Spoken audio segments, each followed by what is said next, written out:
Hello दोस्तों, नमस्कार। आज की कहानी है असली पति कौन। यमुना के किनारे धर्मस्थान नामक एक नगर था। उस नगर में गणाधिप नाम का एक राजा राज करता था। उसी में केशव नाम का एक ब्राह्मण भी रहता था। ब्राह्मण यमुना के तट पर जब तप किया करता था। उसकी एक पुत्री थी जिसका नाम मालती था। वह बड़ी रूपवती थी। जब वह ब्याह के योग्य हुई तो उसके माता पिता और भाई को चिंता हुई।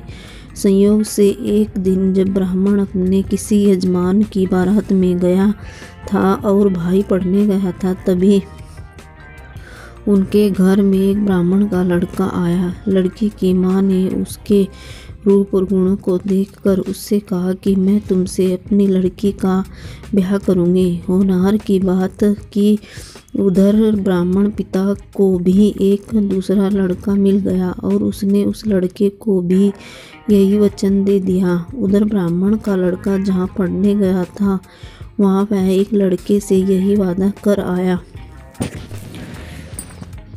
कुछ समय बाद बाप बेटे घर में इकट्ठे हुए तो देखते क्या है कि वहाँ एक तीसरा लड़का और मौजूद है। दो उनके साथ आए थे।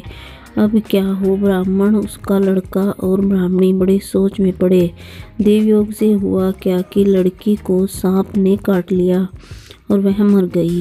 उसके बाप, भाई और तीनों लड़कों ने बड़ी भागदौड़ की। जहर झाड़ने वालों को बुलाया पर कोई नतीजा न निकला। सब अपनी अपनी करके चले गए।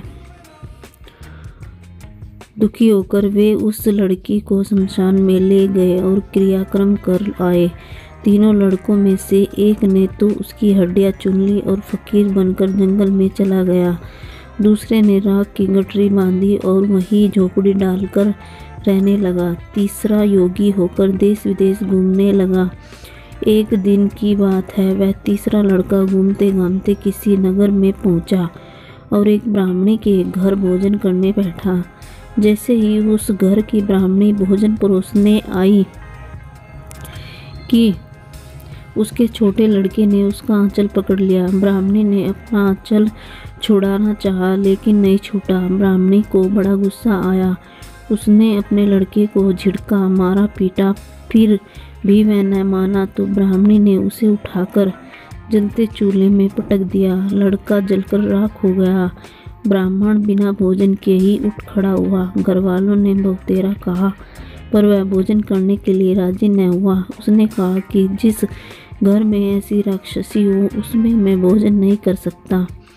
इतना सुनकर वह आदमी भीतर गया और संजीवनी विद्या की पोथी लाकर एक मंत्र पढ़ा। जलकर राख हो चुका लड़का फिर से जीवित हो गया। यह देखकर ब्राह्मण सोचने लगा कि अगर यह पोथी मेरे हाथ पड़ जाए तो मैं भी उस लड़की को फिर से जिला सकता हूँ। इसके बाद उसने भोजन किया और वहीं ठहर गया। जब रात को सब खा पी कर सो गए तो वह ब्राह्मण चुपचाप वह पोथी लेकर चल दिया जिस स्थान पर उस लड़की को जलाया गया था। वहां जाकर उसने देखा कि दूसरे लड़के वहां बैठे बातें कर रहे हैं। इस ब्राह्मण के यह कहने पर कि उसे संजीवनी विद्या की पोथी मिल गई है वह मंत्र पढ़कर लड़की को जिला सकता है। उन दोनों ने हड्डियां और राख निकाली। ब्राह्मण ने जैसे ही मंत्र पढ़ा वह लड़की जी उठी। अब तीनों उसके पीछे आपस में झगड़ने लगे। इतना कहकर बेताल बोला, राजा बताओ कि वह लड़की किसकी स्त्री होनी चाहिए। राजा ने जवाब दिया, जो वहाँ कुटिया बनाकर रहा उसकी। बेताल ने पूछा, क्यों? राजा बोला, जिसने हड्डियाँ रखी वह तो उसके बेटे के बराबर हुआ। जिसने विद्या सीखकर जीवन दान दिया वह बाप के बराबर हुआ। जो राख लेकर रमा रहा वही उसका असली हकदार है। राजा का यह जवाब सुनकर बेताल फिर पेड़ पर जा लटका। राजा को फिर लौटना पड़ा और जब वह उसे लेकर चला तो बेताल ने तीसरी कहानी सुनाई। दोस्तों नेक्स्ट वीडियो में हम आपको तीसरी कहानी सुनाएंगे। वीडियो कैसी लगी, कहानी कैसी लगी, आप कमेंट में ज़रूर बताएं।